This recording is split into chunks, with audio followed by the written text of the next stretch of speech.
this video, I'm going to be showing you the ConVoid plugin for Revit. Now, resolving clashes between MEP, structural, and architectural models is a really difficult and time-consuming task, not to mention that it's prone to error. Well, the ConVoid plugin automates this entire process of resolving clashes by creating and updating openings for MEP services in the structural and architectural models. Let's see how it works. First, let me explain the entire process and then we'll jump into Revit and I'll show you what that looks like in action. So first, we need to link up MEP and architectural models into one coordination model. ConVoid will then recognize all of the clashes and create openings for those clashes according to the rules and preferences which we can customize. After this, we can check everything and approve or reject any openings. Everything is controlled through an intuitive and color-coded system.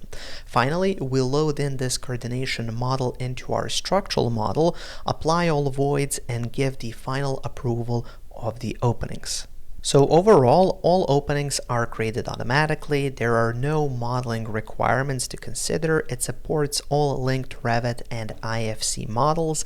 It tracks and logs all of the changes, and finally it offers a simple coordination and approval process. Now, if you would like to try ConVoid and follow along with this video, you can find a link to it up in the cards above and then also down in the description of this video. And full disclosure, this is a sponsored video. So now, without any further ado, let's jump straight into Revit. So first, let's get started by setting up our coordination file. So basically here we have a file with some grid lines, and now we want to link up our architecture file, our electrical file, and also the HVAC and plumbing file. So to do that, I'm just going to go here to the Insert tab, then I'm going to go to Link Revit, and first let's link up the architecture model. So it's just going to bring that in, and now I'm just going to be repeating the same process for the electrical file as well as the HVAC file.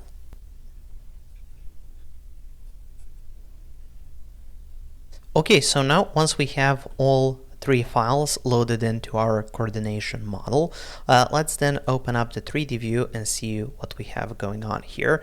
And as you can see, it's a lot of files overlaid over each other, and this is perfect because we have all of these HVAC elements, plumbing elements, electrical elements, everything going through those walls, and it's time to figure out where we want to have our openings.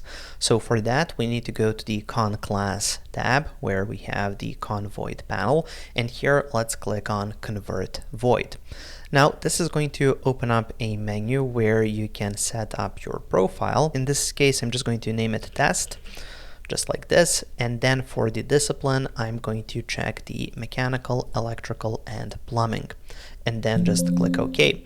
Now in this case, this is what we have, so we have kind of created it, and we can just click Close. Now we can go back to Convert Void, and it's going to open up the ConVoid panel, and here we can get started.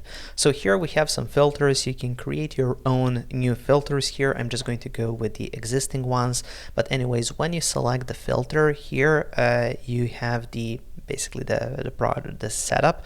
And here we have the reference elements of the openings. So basically here we say, okay, we want the HVAC and plumbing model, and in that model we want the categories, the element categories of these, the duct accessories, ducts, pipe insulations, and pipes. We want those to be the ones making the openings, and then the host elements where the openings are going to be made at is going to be first on the architecture model, and then we want those openings to be made inside of the structural framing, walls, floors, stairs, and so on. So basically these are the selected ones.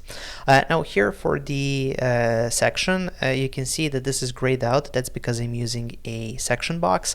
If I weren't, I would have to kind of define, well, let's say, the scope of it. And then once we have everything in check, here we also have the settings panel, and here you can see we can set certain things up. So for example, for the manage options, so here if there's a change in one of the source files where the change is less than 1 millimeter, we're going to kind of not care about it. If there's a larger change, well, then we should definitely reset the approval status of openings when that change occurs. Also, something that I find quite interesting is the limits. So for example, ignoring elements smaller than, and then in this case it's set to 1 millimeter. That basically means when you have certain elements where it makes a bit more sense to just drill a hole afterwards, in that case it's going to ignore those and we can just define the dimension. Then we also have round openings becoming rectangular when the size is greater than. So obviously you can't really create a round hole for any size, and in some cases it just makes more sense to make it rectangular, so this defines that. Then we have the joining openings. So when you have a lot of small openings next to each other, it makes sense to just create one larger opening. So in that case, if the distance is smaller than 100 millimeters, it's just going to create one larger opening instead of two smaller openings next to each other.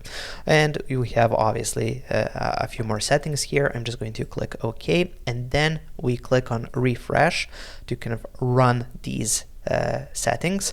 And here we have the conditions. So here you'll see the opening set. So here basically we set the level to host level and then the mode for that opening. And we also have the oversize value. So basically that means if you have perhaps a pipe with a diameter of 100 millimeters going through a wall, the opening on the wall isn't going to be exactly 100 millimeters. You want to have an oversized dimension there, so you can just have room for it to be placed. And in this case, that oversize is set to 20 millimeters. Then here we have for the rectangular openings, we have set it to rectangular. For circular, we've set it to circular. And we have the parameter filter set up as well. This is for horizontal openings. Then here we have the one for vertical openings. And again, we have the same settings which we can adjust. Finally, I just want to show you this option here, the parameter transfer. So what this is, it's basically when you have an element that's going through a wall and we have to create an opening. In some cases, it makes sense to have certain parameters of that element, let's say a pipe, be transferred to the opening, so the opening will hold that parameter and hold that information. Here, for example, we have the system abbreviation, we have the fire rating, and these are the parameters which we want to transfer over to the openings or the opening families as well, just so we have them there as well. And then here we have the rename parameter values as an option too. So in this case, I'm just going to click OK, and then I'm going to click OK once again, and it's going to start the process, and it's analyzing. It's placing the openings, and let's see. We're almost done. Okay, there we go. Successfully converted 100%. We have 79 openings when I click OK. Now, when I zoom in and find one of these HVAC elements, we can see that here we have this opening. And if I select the opening and go to the parameters here, you'll see that we have the fire rating and system abbreviation. That was something that was carried from the element because we have set up that parameter transfer. Now moving forward, here you can see we have these electrical trays and we don't have an opening there. Well, the reason for that is because when we started this on the convert void, we have selected the MEP and or the HVAC and plumbing. However, if I select electrical, now I can run this as well. So let me just refresh this. Again, it's the same process of setting everything up. And now when I click OK, it's going to start placing those openings as well for the electrical elements like the trays. And now when I click OK, you can see here we have those elements. And for example, here, see how we have that large oversize for these pipes. But here we don't have that just because the setting was set to something a little bit different. Now also I want to show you if we go back here to ConClass, here we have the option of level elevation. So when I select one of these elements, and let's select this for example, and then go here to level elevation, it's going to bring up basically the level from which we're measuring and then the elevation. So here for example we have the elevation for this, and are we measuring from base level or from top level, and it's going to give you all of those values, and you can select any one of these openings and it's just going to report the values that we have for that. And now let's make a change to one of these files. So what I'm going to do is I'm just going to go here to File and then Open, and I'm going to open up the HVAC and plumbing model, and it's just going to unload that link. That's okay, just because we can't have a project open and also have it linked in another file. So anyways, we have opened this file. I'm just going to go to the 3D view, just like this. Let's zoom in a little bit. And now I'm going to make some changes. So for example, I can hold the Control key, select a few of these elements, and then I can go to the Move tool, and then I'm just going to move this ever so slightly, just like that. And then I can say, okay, this one we no longer need it, so that one I'm going to delete. And then this one I'm going to move as well. So let me just select this, and then we can move it slightly. Okay, so now we have made some changes to this file. I can just hit save here, and then I'll close that file. And let's go back to our original file. Here obviously you can see we don't have any of those mechanical elements, so we do need to go to the Manage tab and then go to Manage Links. And then here we can see that the HVAC model isn't loaded, so let's select that. And then let's reload it. Now I'm going to click OK. Here we go. We have that file, and you can see here we have made those changes, and these obviously no longer fit. Here we have the one that was moved as well. This one was deleted, and then we have that opening still there. So now let's go back to ConClass and let's open up the Manage Void dialog. So this is a dialog where you can manage all of these voids that were created inside of the model, and then we can scroll down and we can just follow what's going on over here. So now if I escape out of that, and let's go back to now Convert Void and go to MEP and ME and plumbing, and then I'm just going to run the same thing again, and now it's analyzing, and let's see what happens. Through the analysis, we can see we have changed 3 and we have deleted 1. So and the rest of them are up to date. So this is our basically approach to making changes, and it's just giving us a report of what's new. And then I can click out, and then let's go back here to Manage Void. Here what you'll notice is we have this big menu, and here we have all of the color coding, and then we can go through this, and we can say, okay, this one has been changed, this one has been deleted, and so on and so forth. So and here the rest of them are up to date. So that's basically everything that we can view here. Okay, we have a few more that have been changed. And then also what you can do is you can go to the model and you can select one of these, just like that, and then it's going to show you, okay, this is one of the changed ones, and it's also going to give you a change log. So here, as you can see, we have basically all of the information on that change. That we have the ID, and also here for each of these, this is reporting all of the parameters that are included. So as you can see, it's a hefty list of parameters. Now what I'm going to do is I'm going to make another change. So let me find somewhere where I can join perhaps 2 openings into one. So for example, here we have these openings here next to each other. Let's say I want to join these 2 into one.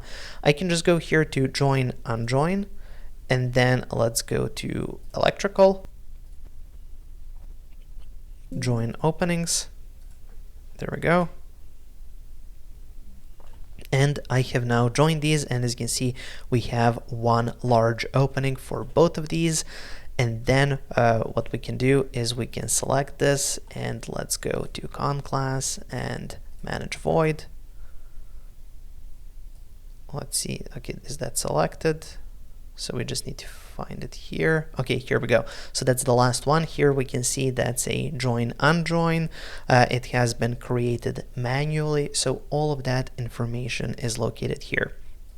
Now, also something that's really cool about this menu, if I go to one of the floor plans, and something that you'll notice in the floor plans, we have we basically have all of the openings placed like a diagram sketch.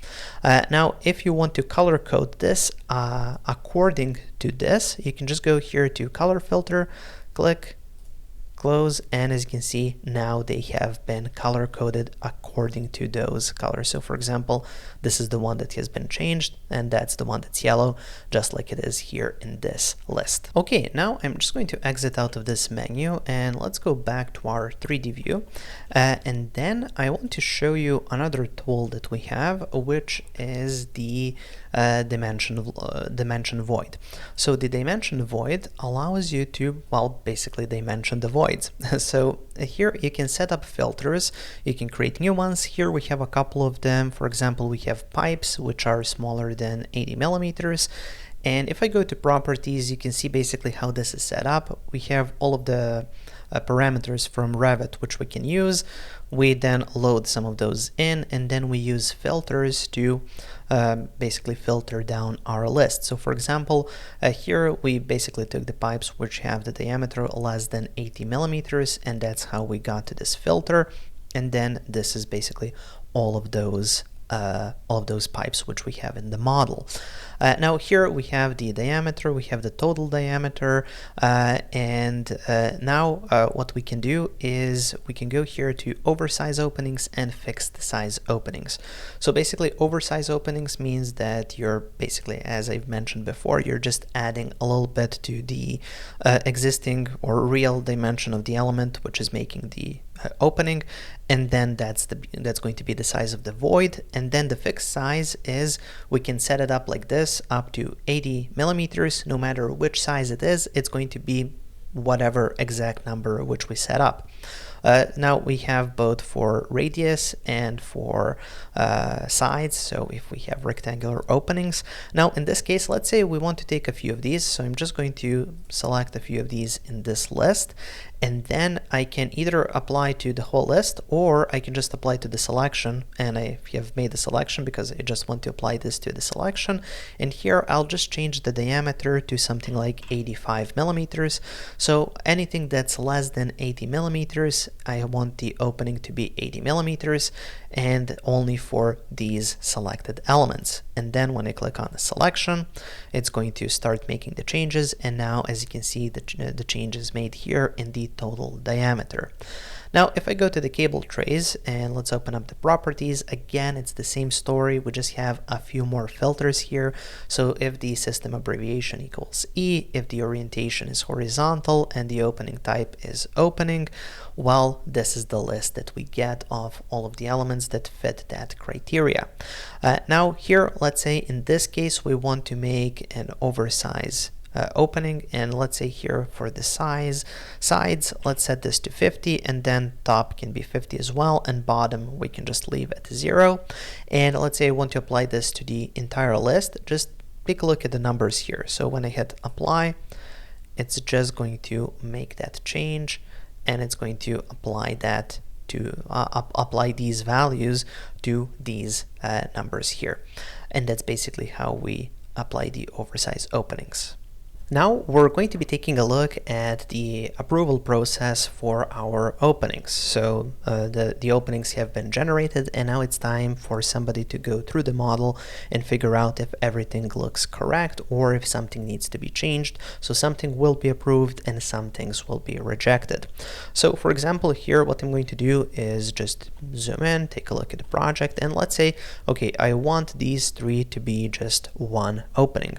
So what I can do, I can just select these three voids. I can go to manage void, open that up, and then here in the manage void I can search for those. You can see here they're selected, and I can reject them, and I can even add comments or something like that.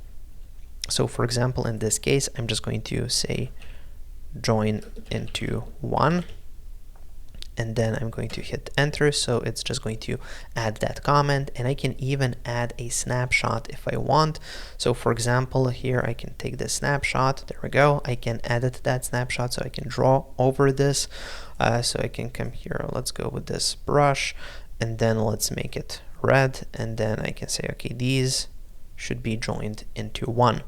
And I can just save that snapshot. So now we have a snapshot with my sketch. So somebody who is in charge of setting this up can come and fix this. Okay, so now what I'll do is I'm just going to fix the issue. So let's close out of here.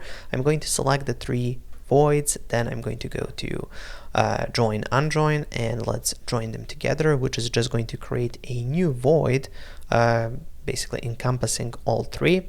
And now I can go back here to manage void with this new void selected. See, that's the one here in the end, and I can say this one is approved.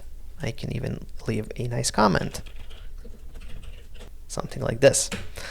So that's basically how can we approve or reject some of the voids or some of the changes made in our model. Now I'm just going to close this menu up, and then let's exit out of this entire coordination model. So I'm going to save the changes, obviously, and then when we exit out of this, let's now open up a new one. So I'm just going to open up the structural model, because obviously the structural model is the one which we edit last. Any changes or voids made to the structural model are the most important ones. So let's now take a look at that. So here we have the structural model opened up, and now I can just link in the coordination model. So let's go here to the Insert tab, link Revit. And now I'm just going to link up the coordination model, hit open, it's going to bring that file in, and then let's now open up the 3D view. And here I'm just going to turn off the section box, and then let's take a look at what this looks like. Perfect. And let's actually just give it a section box, but I'm just going to perhaps cut it like this. Perfect. Okay, so now here we can see all of the voids. Now some of these voids are affecting the architecture model only, so you can see these which are kind of in the air. Those are the ones that are referring to the architecture model and not the structural one. That's perfectly fine. And now here we have the ones which will also affect the structural model. So now we just want to make our voids just for the structural model. So for that we can go here, go to convert void, create a new profile. So this is a new test. You cannot have any spaces here, and then this is the structural discipline. Click OK. Yes, and now the profile is saved. So now I can open up the ConVoid menu again. Click on the MEP openings profile, and here let's go and select the reference elements of the openings. So those will be from the coordination model, and those will be the generic models. So the voids are the generic models. It's recognizing that from that coordination model, and those are the elements making the voids. And then here are the host elements for the openings. So that's our current project, and for the horizontal openings we will be cutting through structural framing and walls, and for the vertical openings we will be cutting through floors and stairs. So with all of that set up, now we can refresh. We get all of these settings, and then finally we can click OK, and it's going to run the whole process. And here we have, it's almost done. There we go. So it has created 83 voids. So it kind of figured out which ones are relevant to the structural model, and it has created those voids. And now we no longer need that coordination model. So what I'll do is go here to Insert. I'll go to Manage Links, and then here are coordination openings. I'm just going to unload that. Okay, and now we have only the voids that are left over here. So now the next step is going to be to cut those openings. So you cut the openings by going back here to Manage Void. I can select the first one, scroll all the way down, hold the Shift key, and select the last one, which will just give me the entire selection. And then here I can go to cut or open up the drop menu and go with uncut if I want to uncut, but here I actually want to cut. So it's going to start cutting, and here we have 83 cuts have been made. And now if I just exit out of here, you can see we have those cuts made. So now what I can do, I can select these voids. So let's go to select all instances, and then I'm just going to hide those. And as you can see, we have all of these voids here. Now here we have the circular ones I didn't hide, but basically those are the same ones. And then if we're not happy with a certain opening, we talked to other engineers, we decided that this opening just cannot be, well, we can always turn on just hidden elements, open up the manage void, and then let's select this void here. It's going to figure out where it is here in the menu, and then we can just let's see here, uncut that void, and as you can see, it's no longer there, so we can turn that off if we want. And finally, I just want to show you how you can create the smart tags. So if I open up here the floor plan level, you can see this is where all of the openings are located. And then I can just go here to smart tag, and I can basically give it directions. So here we have the horizontal opening circular, so that's the tag element. And then we have the loaded tags, we have the annotation void, annotation wall, round opening. So circular openings circular tags will have the round openings or the round tag elements, so everything will work. And basically you just set this up for as many as you need, and once everything is set up, you can just click OK, and it's going to run the smart tagging process. And this is the result. So as you can see, tags have been placed everywhere. Now, of course, you can move the tags, you can adjust them. If you're not happy with kind of the current position, you can adjust them. And if you select any of these tags, you can see we have all of the types loaded in here. So if you want to change it, you can, but by default you set everything up in the smart tag, so this shouldn't be necessary.